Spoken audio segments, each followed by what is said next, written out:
ராமேஸ்வரம் அடுத்த மண்டபம் கேம்பில் ராமேஸ்வரம் பாம்பன் ரயில் பாலத்தை திறந்து வைக்க வருகை தரும் பிரதமர் இறங்கும் ஹெலிகாப்டர் தளத்தை புதுப்பிக்கும் பணி தீவிரமாக நடைபெற்று வருகிறது.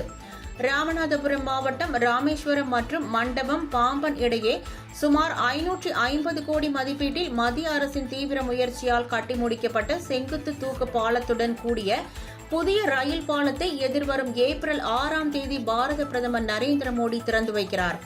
இதற்காக பிரம்மாண்டமான பந்தல் அமைக்கும் பணிகள் முடிவடைந்துள்ளன.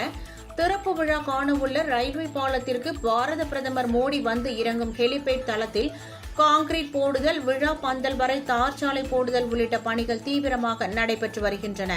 மேலும் மண்டபம் முகாமிலிருந்து மண்டபம் தேசிய நெடுஞ்சாலை வரை இருபுறமும் தடுப்பு கம்புகள் அமைக்கும் பணிகளும் தீவிரமாக நடைபெற்று வருகின்றன.